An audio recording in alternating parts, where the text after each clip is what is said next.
different. You always get asked the same questions, but we're gonna do a little different. Let's get to know Mysonne. Lunden. Let's go. Yes, sir. How's your family structure growing up? Oh, damn. I you know, even though we had a lot of adversity in my family, we were still tight-knit. You understand what I'm saying? My family's from the South, they're from Alabama, and Roll Tide. they came up here, and we was young. So my grandmother always instilled a lot of family and unity values. Like that was her thing. She was the oldest of I think 10 children, and you know she had 9 sisters and brothers. So and she instilled family. So I always seen her brothers and sisters around her. Like until she passed away, until they passed away, there was family outings. We had family meetings. My grandmother lived in a 1-bedroom apartment, and it would be like 50 people inside this apartment. Like this normally, you know, every Thanksgiving we were at a family member's house, you know. So the basic structure of family was really strong in my household. You know, it was always instilled. I had one sister, and, you know, and it was always instilled that that's your sister. You gotta protect her. It's just you and her. No matter what, that's the person you protect. And me and my sister grew up very tight. You know, despite the normal unfortunate ills that we go through in our communities with drugs and, you know, poverty. You know, I was plagued by those same issues growing up in the crack era. You know, my mother fell victim. My father OD'd on heroin when I was 11 years old. So these are things that I face, but we still was family. You know what I'm saying? Like, I say all these things. A lot of times I say that we went through hard times, but it all, regardless of what, me and my sister was tight. Like we took care of our mother. My mother still loved us, and despite whatever it wasn't like neglect. Even in her periods where she was going through, she was gone, she still understood family. Like my grandmother took us in, you know. So my structure was always about family. You know, it was always tight, even through the worst things. How does that affect a young black man's psyche? Like, it's a lot, you know, because, you know, one of the things was my father died when I was 11 years old, so I was always told, you the man in the house. When did your mother migrate to New York? And where? Was it the Bronx, or where did y'all go from there? Well, basically my grandmother migrated to New York, who she met my grandfather, who was from, I think, South Carolina. And, you know, they were 2 country people who had one daughter, and my mother was, you know, my only child. And she got pregnant with me when she was 16 years old. She had me at a very young age. You know, my father was in the streets. She was young. You know, she was sheltered. And then he just involved her in the streets. She got, you know, usually the good guy, good girl, bad guy syndrome. They get attracted to, you know, the things that's in the streets, and they became a couple. My mother was a model. She was doing ballet. She was doing that. My father was in the streets. And then, you know, they became a couple, and I was their first offspring, you know, real young in the Bronx. So as a youngin', did you know there was moonlighting and that type of street lifestyle? Did you know as a youngin'? As a youngin', I knew my father was. I mean, you know, at some point, my mother was, she just was going to work, to school. But I knew at some point, I could tell my father was indulging in the streets. You know, he had, his friends were all connected, and certain friends that would come home. Most of his friends was just coming home from prison, and you know what I'm saying. So I knew that he had a history of street life. You know, I knew that, and it wasn't something that was talked about. You could just tell.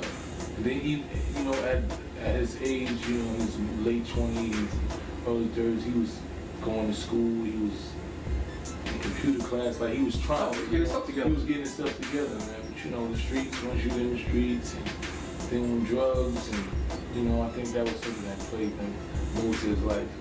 You know, he was pretty much like alcoholic. He would drink a lot. He was the best person in the world. When he just drank, he would just turn into somebody else. Like my father was like my best friend. And then when he would drink, I was like, I was the only person who could calm him down. Wow. And it was like a weird feeling, like everybody else was scared. And he was just, they just like, go talk to him. And I talked to him, and he just would just get calm and just relax. And like, come on. He would listen. Everybody, nobody else, he wouldn't even want around. Okay. So it's safe to say that your father shaped and molded you. Like you definitely, you know, like idolize your father. Definitely. Yeah. Okay. So watch how I'm gonna do with this. I'm like the Black Peter Jennings, but without the sexual harassment cases. Watch how I do this. It's gonna make sense. I'm building this up. Now you're a young Mysonne. Now you in high school. This is what I want to know. Who's Mysonne in high school? Mysonne in high school. And don't front, baby. Don't front. Mysonne was a basketball player. In high school, I played basketball. I went to Martin Luther King. I was nice. That was my thing. I loved basketball. Yo, I'm a black man always use the word nice whenever basketball's in the same sentence. Because you know, at some point, me and you won't get up. I had one of the best crossovers they probably had. Shamgar was probably the only person in New York City that had a better crossover than me. Did you play anybody elite? I played all of them. All of the elites in the 90s, I played against. I played against Steph. I played against. Cam was were they mates? Yeah, because we played against. He went to Brandeis, and I went to Martin Luther King. We actually played together too. One of my coaches, Coach Dave, was his coach, him and Mason's coach. So we played in a lot of just different tournaments together. I was on a team with them. They would bring me to the teams, and I would play with them. So. What was your position? I was a point guard. Point guard, okay. Between me and you, like there's nobody listening, there's nobody watching. Who's nicer? You, Mace, or Cam? I mean, Cam was probably better than all three of us at that time. Yeah. But I was nice. And Cam he had, I mean, he was pretty much all city and all American at that time. When I was playing 92, 93, Cam was one of the best basketball players in New York. It was him, Rich Parker, Stephon Marbury. It was an elite group that was playing. Felipe and them. They wow. You know, Cam was playing with, I think. We never knew that. Young, I think he was playing with Young. I forgot what team he was playing for. I think he played Riverside. You know what I'm saying? But most of the players played with Gaucho. Cam played with Riverside. Him and Shannon played with Riverside. So he was good. He was real good. He was a point guard. He had a good handle, you know, and he was on it. A lot of times back in the days, it was when you had a coach and a team that let you flourish. You know that. Yeah. And Dave used to let Cam do whatever he wanted to do. So when he went to Brandeis, he didn't go to Brandeis. He went to why am I saying Brandeis? I apologize. He went to Manhattan Center. Right, okay. So when we played against Manhattan Center, that was pretty much Cam's team. Yeah. You know, him and Mace was in the backcourt together, but it was Cam's team. So when I was in high school, it wasn't my team, but I was still doing what I was doing. And with that being said, I have a question. Will there ever be a return of Mysonne to battle rap? And I only bring that up because I remember one time you did battle Inez.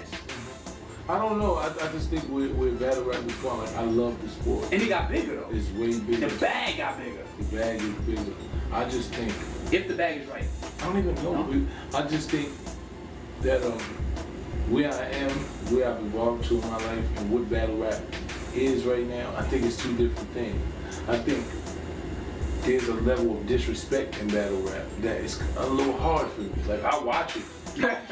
So you might give somebody a left hook real quick. You know what I'm saying? It's not that but the thing is this, I don't really tolerate certain levels of disrespect because I demand respect, because I give you a certain, so when you start crossing boundaries and saying certain things and just believe you can get in my face and put your hands on me because this is what you've been doing, it's like, I don't know if that's gonna work for me. You understand what I'm saying? So I'm saying to myself, like, why would I put myself in something that I know that's what I signed up for when I know I'm not really good at that? Okay. You understand what I'm saying? Like, Mav should just probably not battle like that because he don't like you in his personal space. He know he want to prove it's certain things, and he constantly finds himself in those different situations. And I think he's evolved to a point where he said to himself, okay, I can deal with it now, but I don't think I can do it. You know, I love watching it. Right. I love the energy. Like, I love watching the Spartans in the ring. I don't think I can do it. Okay. I think I could compete, but I just think that where it is just not for me. Not for you. All right. Let's talk about Funk Flex freestyles. Yes, sir. You shook up the world with a freestyle. I want to know, what did you eat for breakfast? Because I want to rap like that. Like, what did you have for lunch? Was it like alkaline water or you had like filtered water? I need to know. What was your mindset on your way to the show? My mindset is always this, that every opportunity you gotta maximize. because I always feel like it's me against everybody. Okay. You know what I'm saying? I feel like, you know what I'm saying, is that there's so many people that doubt or don't believe and that want to see you lose, they want to say, I told you so. So I feel like every time I get an opportunity, whether it's Funk Flex, BET, or any platform, that I have to maximize. Like, I can't be all right. I can't just be like, okay, I gotta do the best that I can do. You know what I'm saying? So that's always my mind state going into these situations. You know what I'm saying? Because I know there's this stigma. Oh, Mice was here since the '90s. Like, niggas don't want to hear that. You know what I'm saying? Yeah, the young niggas, we don't. You know, this is what I know I'm dealing with. And since I know that that's not what it is, I have to always prove that. I always gotta prove that I'm supposed to be here. So that's always been my mindset going in, and Flex was just one of those platforms, and I was like, okay, they paying attention to Flex, and having a relationship with Flex and reaching out. You know how long it took me to get on there though? How long? It took me like 6-8 months. Like I was hitting. Hold up, first, come on, the first freestyle. Okay. The first freestyle, like. Which you murdered, you killed that. There was a warrant out for you after that first freestyle. It was a lot to get up there. I ran into Flex, like I ran into him at a Christmas show that they did, HOT97 had there, and I was like, when I was hitting, I had to start a campaign. I was just doing freestyles on my page, like I'm a freestyle every day until Flex premiere up there. And then he would tag me or say something like, I see you, I got you, don't worry about it. So when I ran into him at the Christmas show, he was like, all right, just give me a chance, I got you. He's like, man, just send me some record, because I'm on my New York, so like, I'm playing nothing but New York music right now. So send me, that's how you on it. See, I gotta give it to Flex for that. I gotta give it to Flex for that. He was like, when I sent it, but I had sent it to him probably 8 months before that. I was like, all right, I got a record that you'll like this time. So when he got it, he just emailed me back like, yo, this shit's so fun. I'm telling you, I'm going in on it. He really, you know, shout out to Flex for that. He really just went in on the record. So me trying to get my freestyle was what got him to jump on the record. Right. So, and then after that, I was like, but I still want to freestyle though, Flex. Let's get to it, my son, let's get to it. I still want to freestyle, so, you know, it just was constant me just being persistent, like texting him every other day, like, but I'm still ready to freestyle though. And then, you know, he decided finally to let me do it. You at HOT97, you're sitting down. What's going through your mind? This is it. Like, this is what you been asking to get up here. You can't. You get them bubble guts. You always get that, but you know, unfortunately, but you know, the engineer was playing the beat while they were just talking and all that. So I actually got like a little bit. I got like a minute of it to say, like, to get that first. Did you get to choose the beat though? You talking about the first freestyle? Yeah, I got to choose the beat. Okay, so you already prepared. You already knew. I got to choose it. I'm like, let me get this beat. You know what I'm saying? So he do that on, and as soon as he do, I just started rapping to it, and then Flex was like, all right, hold on, whoa. Because he's like, yo, you going, all right, let's start. Like, he ain't let me just go, and I rap for about good 45 seconds, and he was like, whoa, okay, cut, he ready. So, you know, it just was organic, man. It felt good, and you know, I was just blessed enough for it to get the response that it got. Because that's what I kept saying. I'm like, yo, I can show you my phone where I'm like, Ted Flex, I'm telling you, this freestyle is gonna change the culture. It's like, it's not just a regular freestyle. I remember me and shout out to my nigga Pete. Had went up there and I was like, yo, you killed it, And I was like, yo, man, I keep telling Flex I gotta get up there. I know your phone was going crazy nuts after the first freestyle. It was. You know, and I was telling that, and he was like, I was like, listen to it. And I kicked like the first 2 minutes of it. He's like, nah, my nigga, that shit is different. And then me and him was in a club with Flex. He's like, nah, Flex, you gotta. That shit was biblical, man. That shit was like a resurrection. He's saying you gotta bring it. I'm telling you. And then, you know, I guess after enough times of me hounding them and people, like, all right, come up here. So. Anybody would be surprised that reached out to you to compliment you on that freestyle? I don't know. I mean, did Jesus hit you up? Nah, Jesus. He always hit me. Okay. He always be like, my nigga Kiss DM me like, yo, that shit is. He was quoting line after line like, nah, my nigga, that shit is. Yeah, you put the pressure on Fad. I ran the Fad. You know what I'm saying? I went to an event that Fad was just like, nah, my nigga, that's how I actually got Fad to get on the remix. So that's how we on it, because he was like, got freestyle on my nigga, like. He was like, nah, that shit was different. Like, I was like, well, I need you on this remix. He's like, all right, whatever. So, but that freestyle, he just kept saying with that freestyle. Now. But how do we get to the second freestyle? The second freestyle was, okay, after the first freestyle, the one went up there, right? And then Black Thought went up there. Oh, Black Thought. I was like, damn, okay, well, all right. I'm like, okay, so we got to do something else. You know what I'm saying? Cause So you're competitive. I'm always competitive. Like, even though you see what Black Thought did. Yeah, I was like, nah, these niggas is wrong. And Black Thought had ran into me before he did this. This was the first time I met Black Thought. We was in DC I'm waiting for the Amtrak. Yeah. And he's coming off the Amtrak, and I'm just like, cause he one of my favorite rappers. Hope you're not talking about no drug dealer right here. Nah, he wasn't a drug dealer. I was at some political something in DC, and he was coming off the train. He seen me. I didn't even think he knew who I was. He's like, yo, my son. He's like, yo, I'm a fan, my nigga. Like, I'm like, yo, he's like, yo, I'm a fan. I'm like, Black Thought. I'm like, nah, you can't be. I'm a fan. He's like, nah, I'm like, you the true boom boom. So when, you know, he was pretty much like, yo, the shit you do, like, you know what I'm saying? Like, I fuck with you. Like, take my number. Like, yo, we gotta do something together. You know what I'm saying? So the next week, you know what I'm saying? He went to Flex, and I was like, damn, okay.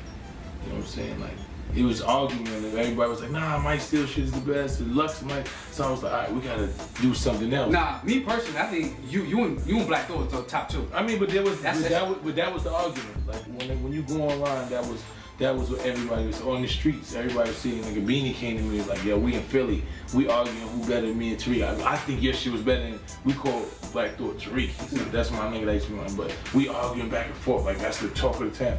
So, you know, but still, you know, it's a whole year past. I'm still writing shit. I'm like, I think I got something that I want to do again. Like, we might do this shit, make this an annual. So you hit Flex, or Flex hit you up? I hit him. I was like, yo, I got something else I want to throw up there. You know what I'm saying? I got something. You know what I'm saying? This time, it took a lot less time for him to call me. It took me a couple of months. I wonder why. You know, it took a couple of months, but he was like, nah. The first couple of times he scheduled, he hit me and like, yo, where you at? I'm like, damn, I'm not even in New York. Flex. He's like, all right, don't worry about it. I'll get you next time. We'll do it Tuesday, then Tuesday comes, I can't do it right now. And then a couple weeks, so we was going back and forth with that until the last time he was just like, come up. But Fat Joe being there wasn't even playing. Yeah. It just happened that. Oh, we can tell. I think everybody can tell. You unanimously can tell. Fat Joe was like, hold on, what? Yeah, but the thing was, and I was trying to explain it. Fat Joe spit. No, Fat good. It was hot. He did his thing. Like, we ain't taking Well, you just came ready on some other things. Even Fat Joe's face was like, yo. But I was trying to explain to him, like, nah, this shit is damn near 10 minutes. And it's, you know what I'm saying? Like, and he was like, 10 minutes? I ain't freestyle for 10 minutes, nigga. Like, I'm just coming in and spit. I'm like, nah, that's what I'm saying. Yeah. You sure you don't want to do your own thing? I do mine. He's like, fuck it, we from the BX, let's just do it. Oh, and Flex was like, that's love. Flex was like, yo, this is gonna be monumental, let's just do it. So I'm like, all right, let's just do it. And, you know, and it came out how it came out, man. And the response is beautiful, you know. Oh, great segue. You need my co-host. Oh. Great segue. There we go.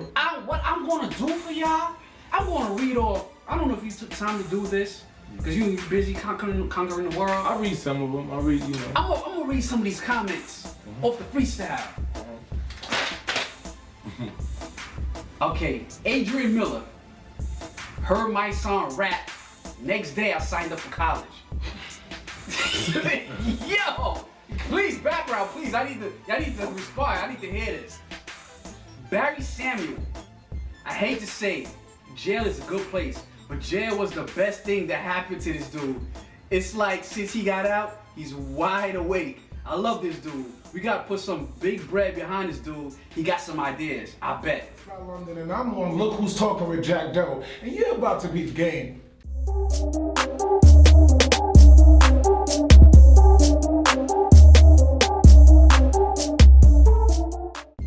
Introduce yourself. It's your boy, fashion stylist LooksByLunden. Okay. Can you give us a brief summation of your credentials? I try not to talk about myself a lot, but I've worked with a lot of people from Love and Hip Hop, from Bad Girls Club, from BET, from Bravo, from Genuine to Safari to Ross from what's the show? Ross from Walking Dead. But my whole thing is, and a lot of people put me in this category of a celebrity stylist, but my main goal is to give the world fashion. It's not just to work with celebrities, it's really just to give everyone, the 9-to-5ers, the lawyers, the doctors, you know, your moms, your dads, everybody has to have style, just their own individual style. So. Okay, so right now in Peep Game, when did you know this was the profession for you? I've been in the game for about like over 10 years now, and honestly 2 years ago when I quit my job, it was that moment where it was just like, okay, I can really do this. I can really make a living. I don't have to work a 9 to 5 and do this. This can really be my passion, and it is my passion, so why can't I just like enjoy life and do that? And it leads me to do bigger and better things. Like now I'm directing music videos. So each time like I feel like I like really focus on my drive and really make myself a little better than I was before. Like I get a little step closer to where I feel like I should be in life. Okay, that's actually a great segue to the next question. What's your advice for someone that has a 9 to 5 and didn't go to fashion school but has a passion and a talent to be a stylist? Do what I did, because I didn't go to school for fashion. Teach yourself, read a lot of books. Find those friends that are in the field that you want to be in, and surround yourself around those people, and really like get to know those things. Google. I didn't have Instagram. I didn't have any of those things at that time when I was coming up. So I feel like now that you have all these outlets, it's now the time to use those. And I'm even talking to myself, you know, sometimes we forget, like we have all these platforms to like reach new people, and we don't do that because we're in our heads sometimes. So definitely get out your head and definitely just go for it. Because if you stay in this box of like, oh, well, I'm in a 9 to 5, so I can't do it, or I don't have the time to. Yeah, a lot of people don't have the time to. We're all tired, but if that's your excuse, then you're never gonna get nowhere. So take your dream and just run with it. How can a newcomer go about acquiring clients? What you mean? Acquiring clients. Okay, they want to be a fashion stylist.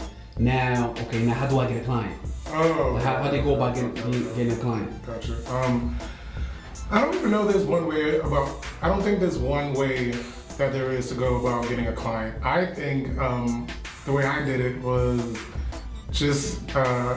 I started doing photo shoots a lot. I just kept doing photo shoots. I kept doing photo shoots to the point where like everyone was getting annoyed. I'll never forget one of my friends said like, I'm gonna unfollow you. And I was like, for what? He was like, yo, every time I see you, all you doing is doing a photo shoot. And in my head, like back then I was like, oh, well damn, okay, maybe I should stop. But that's our problem. Like sometimes it's our own friends that are like, why are you doing this? And it stops you from growing. So just keep doing it. Like it might feel stupid. It might feel like you're never gonna get nowhere. But if you believe you're gonna get somewhere, eventually you will get there. Just, believe and have faith. Okay, you definitely dropped some jewels. Now, which fashion events or places of interest one should go to network, trying to get in this fashion game? Well, I'm the wrong person to ask where you should go, because I'm the person to say, bring the party wherever you are. Like, you never know. Your next client is on the train. Your next client is while you're at, Zara. Your next client is while you're walking down the street. So just bring the party wherever you go. Like, I kind of feel like that's what I do. A lot of people like, London's mad cool. And then I get to like, London's a cool stylist, because I feel like if your personality match your work, you kind of like overall sound like a cool person. So just make sure your work and your personality kind of meets, somewhere, and to make it cool. I don't know. I don't want to say like try to be cool, because what is cool, but be yourself. Don't try to be anyone else, because that's the worst thing you could ever do. Assume that like, I should follow this person because that's what they're doing. That's what I'm saying. Never even follow after me, you know what I mean? Follow your own path, because there's no right way to this, to art. There's no right way to art. Okay. How to utilize social media to build your brand in fashion? There's loads of ways to brand with social media now. Like I said before, like I didn't have that back then, so it was a lot of word of mouth. It was a lot of like the ghetto fashion shows that we had back then. I feel like that was our social media, was like the ghetto fashion shows. Like just do a whole bunch of fashion shows, invite your friends, and the word of mouth will get out. But now we have social media, and I feel like that's a bigger platform. So again, photo shoots. Style your friends. Start small. Like style your closest friends. Like do that and see how that works. See how they react to you, because those are your biggest critics at the time. So they're gonna give you a hard time. And if they're gonna give you a hard time and you can deal with it, then you can deal with anybody else. And don't take those relationships home with you. That's one thing I'm gonna tell anyone, because I had to learn that the hard way. These are not your friends. Don't try to make them your friends. Just do the job. You're there as a help. And it kind of sounds funny that we're the help, but once you realize you're not a celebrity, you're not you're not one of their friends at the club, you're their stylist, making sure they look good, your job will go further in life. What's the best way to get someone of your accomplishments as a mentor? They're trying to get in the game and they want you to mentor them. How do they go about it? slide in people DM. People be funny. Like, people like, oh, you so Hollywood, I didn't hit you up. No, hit me up in my DM. Like, that's how I got some of my clients. Like, I literally hit Safari in his DM, like, yo, bro, I want to work with you. And he saw my work, and you know, then the next thing I know, even though he see me around, like, but you know, I just think social media is a big way to get into this industry right now. So use it. It's a big platform right now. A lot of people are watching. Your jobs are looking on social media. So of course, television and all those other platforms are also looking on social media. So just make sure that you know your page is presentable. Make sure that you're not doing anything crazy, because you don't have the money like Rihanna to do crazy things, or Chris Brown. You know, we are not those people, and sometimes we forget because we have so many followers. That don't mean anything, but that can all just be thrown out the window. So, you know, just stay professional, always. Okay, with your experience of 10 years, what do you feel are the do's and don'ts of an intern? The do's and don'ts. I'm still learning that to this day. Like, I'm literally at number maybe like 75 of interns, and I'm not even joking, because I always learn a new thing with a new person. You're like, oh, I didn't know that you could be this slow, or I didn't know that, you know, you would lie and be like, I lost the receipt. It's just really crazy. But do's and don'ts, let's see, the do's, be on time. And that's with anything, not even just interning, even when as your job, like, be on time for life. If you're on time, you can get things done and you won't have to rush. Another thing, leave your personal life at home. That's a major thing. No one cares that it took you 7 years to get to set, or to this photo shoot, or your baby's crying, or you couldn't sleep. No one cares about that. And another don't, let's see. You're not the artist. You know what I mean? You're styling someone. So the big personality still has to be brought down to a minimum to make sure that your client shines and you don't overshine them. Those are just a little bit of don'ts. Some do's. I think I mentioned both, right? I kind of mixed it in. But one more to give for a do. Ask questions. A lot of us don't ask a lot of questions, and then we don't learn. If you don't ask, you won't learn. You know what I mean? So definitely ask a lot of questions. And I still, to this day, I have to learn things as a stylist. So never stop asking questions. Never stop thinking that, you know, you can't learn. And once you feel like you learned so much, you can't learn no more, it's time to move on. And that's not the field for you. Okay, we touched on it just a little bit, how to transition 9 to 5 into becoming as a profession. But now, how to turn it from a hobby to a business? Like, what's the process? When do you know, like, okay, it's time to make it a business? No more freebies, no more downplaying your worth, and you have to stick to invoicing. You gotta stick to it, no favors. I like, well, my PR is in the room, and she will tell you that I'm really bad at that because I'm a Cancer.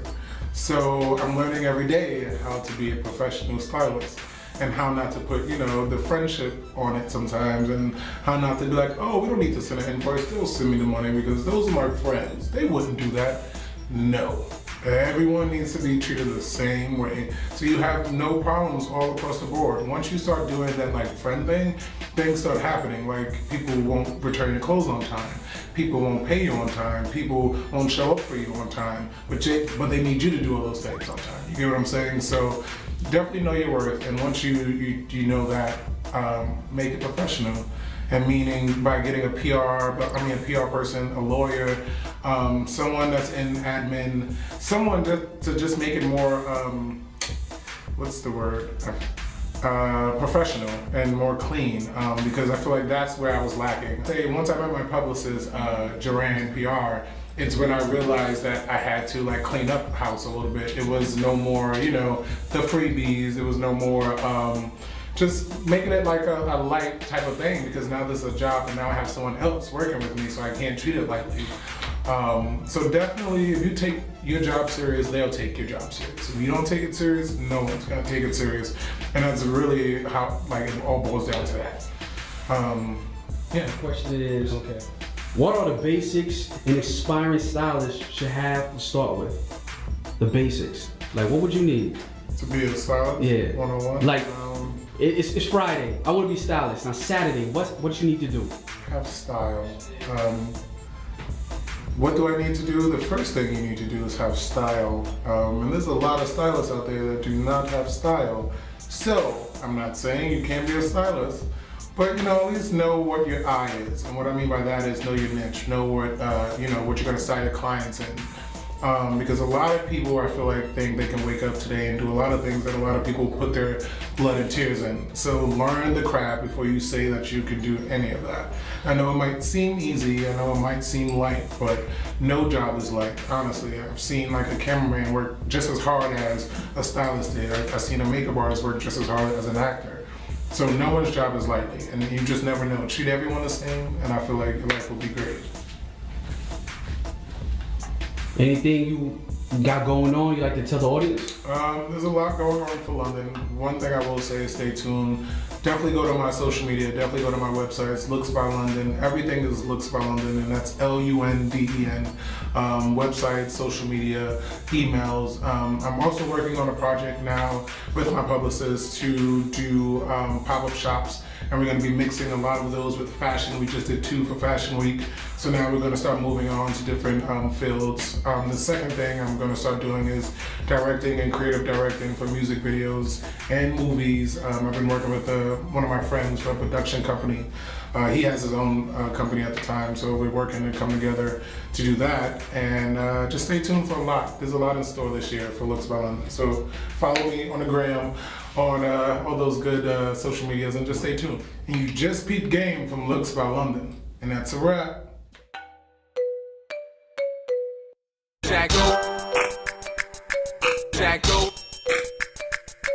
Jakk Doe. Jakk Doe. Jakk Doe. Hey everybody, it's Jakk Doe Stories. I'm about to tell y'all this story right here. I'm not proud of it, but it needs to be said, okay? This story takes place many moons ago, New Year's, at my boy Henry crib, Henrock, in Flatbush, Brooklyn. Follow me. So it's New Year's Eve. You know how we go, all the boys get together. You know, we young, we wildin'. We got a whole bunch of bottles and everything. So we drinking it up. This one I used to drink. You know, drink it up. And I got so twisted. Now, it's at the end of the get together. Now, mind you, that's on Bedford. And I live on Clarendon. And that's like around the corner, and I live 2 blocks away. So now, I'm dapping up all my boys, like later. You know, we already celebrate New Year's, the ball drop already happened. Everybody's mad twisted, but I think I'm a little extra twisted. So I walk home 2 blocks. And mind you, remember, I walked home the two blocks. So somehow I end up back in front of my boy Henry crib. And like, yo, in front of all my boys, like, yo, I forgot where I live. And mind you, I already walked home and walked. That's how fucked up I was. And in front of all my people, like, I forgot where I live. And then I walk back home. Again, they're all laughing, all bugging out. So I look in my lobby. I kid you not, I don't know, I was so ripped.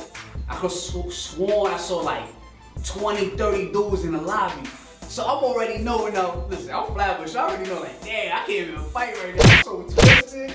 And I'm walking back again. And I told them, yo, there's like 20, 30 dudes in the lobby.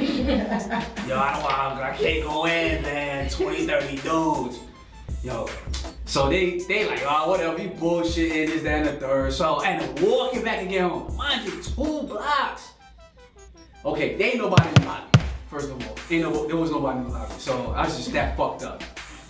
So I get upstairs, and